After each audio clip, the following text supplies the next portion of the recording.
Alors c'est parti, on va commencer à modéliser. Alors comme je viens de réouvrir ma scène, le dinosaure n'est pas très bien défini.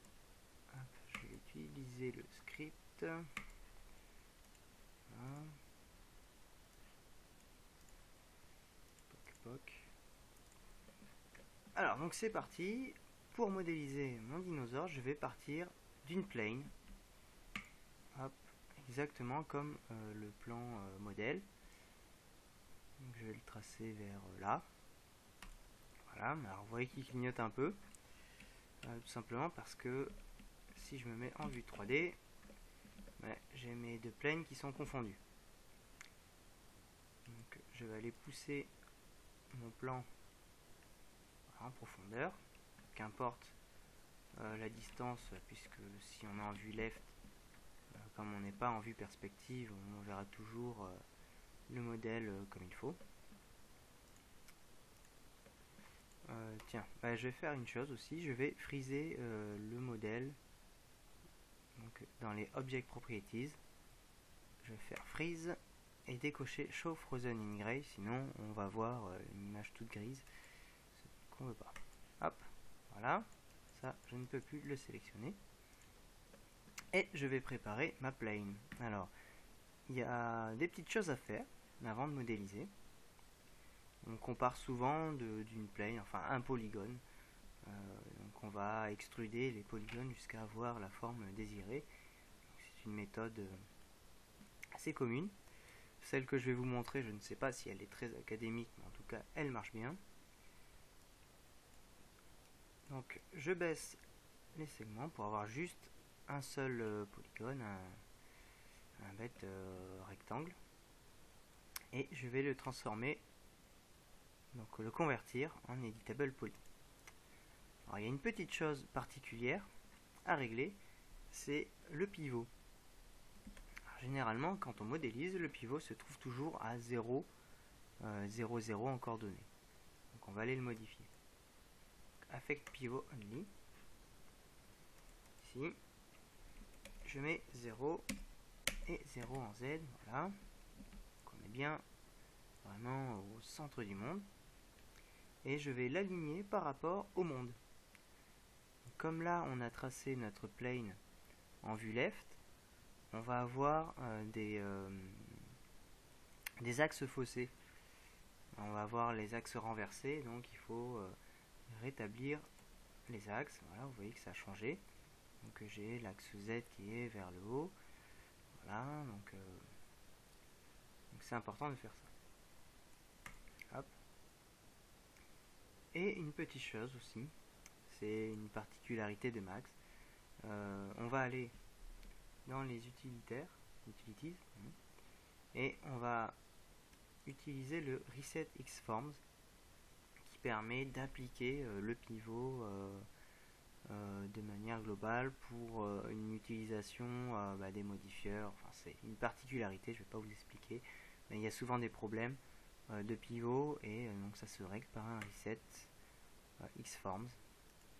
Voilà, il se trouve ici. Et pour l'appliquer, on fait un collapse to, collapse all. Yes, voilà. Et là, c'est parti. Alors G pour cacher la grille. Et on va placer les points. Donc, moi je vais utiliser les raccourcis clavier. Donc 1 pour le vertex, 2 pour les edges, 3 on va pas trop s'en servir, c'est border, et 4 pour les polygones. C'est parti. Hop. Alors je vais faire en fait une espèce de détourage du dinosaure.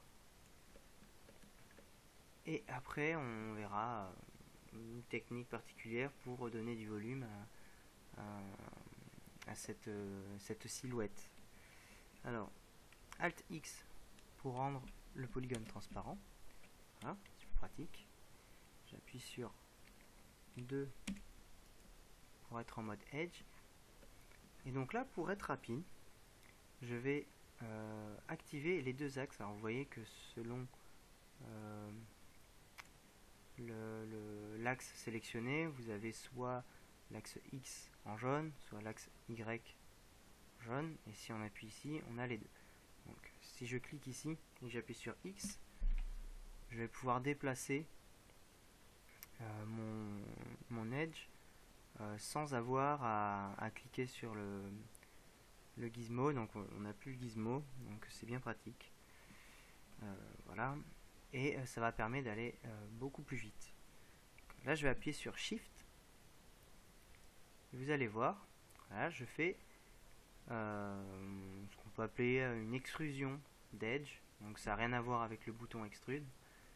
Donc on va dupliquer des edges. Donc l'idée c'est de tracer la silhouette du dinosaure en essayant d'économiser un maximum d'edge et de suivre la topologie, c'est-à-dire essayer de ne pas faire n'importe quoi. C'est-à-dire que là je vais pas mettre ce point ici simplement parce qu'on va pas être perpendiculaire à l'axe des vertèbres. Voilà, faut penser aux vertèbres, et donc là on doit être, les edges doivent être perpendiculaires. Donc, bon, ça se fait un peu avec le temps, vous verrez que vous ferez ça instinctivement. Donc là je jongle entre 1 et 2, les raccourcis clavier, qui me permettent de très rapidement replacer mes points. Comme j'ai appuyé sur X, je ne vois plus le gizmo, donc il ne me gêne plus. Voilà. Alors l'idée c'est de mettre toujours plus de détails vers les extrémités. Il va y en avoir besoin. Voilà.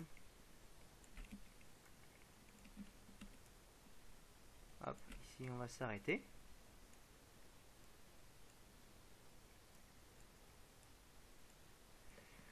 Voilà.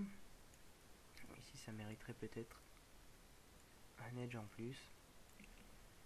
Donc là, je vais faire une sélection avec CTRL. Je sélectionne deux edges et je vais faire un connect. Voilà. Donc la glotte, je la ferai après. Ça va être plus pratique. Ici, j'ai pas assez de détails.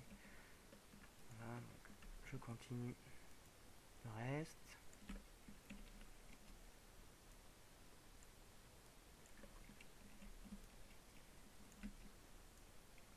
Voilà, vous voyez que ça peut aller assez vite si on gère bien ces raccourcis clavier.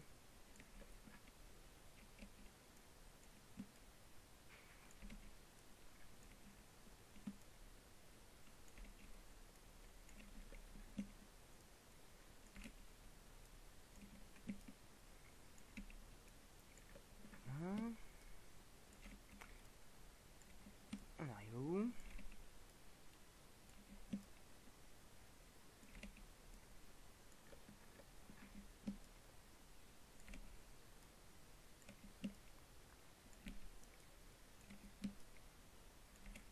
Vous voyez, hein, c'est pas bien sorcier. Hop. Ça me paraît pas mal. Oui, donc un petit détail. C'est vrai que j'ai oublié de le dire. Ici, je me suis arrêté tout simplement parce que il va falloir séparer les polygones en deux. Donc je vais faire une sélection de tous les edges, donc, soit en sélectionnant un edge en appuyant sur Ring, soit en sélectionnant un edge en appuyant sur Shift et un autre edge, n'importe lequel, dans l'alignement du ring. Hop, voilà. Et on va faire un connect. Voilà.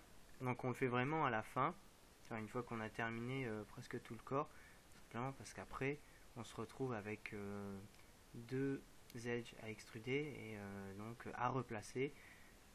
Donc voilà, pas perdre de temps là-dessus. Allez, juste le petit bout à placer. Voilà. Ça ira. Ici je termine. Hop. Tout c'est après.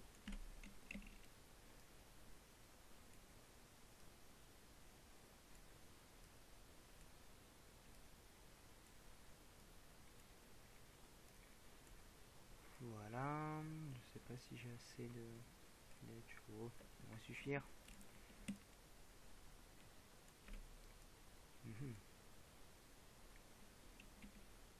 Ici, on va essayer de suivre la mâchoire.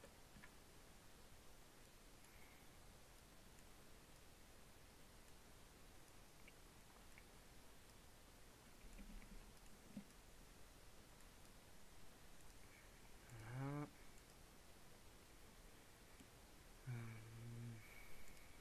Comme ça.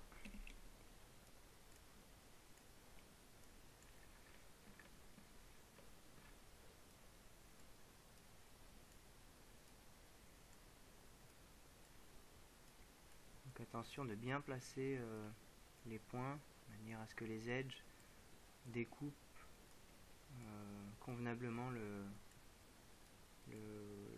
la morphologie du dinosaure. Très important pour la suite. Voilà, donc là, ça me semble pas mal. On a peut-être pas assez d'edge ici. Je vais en rajouter un. Hop. Un petit connect. Voilà. Voilà, ça me semble mieux.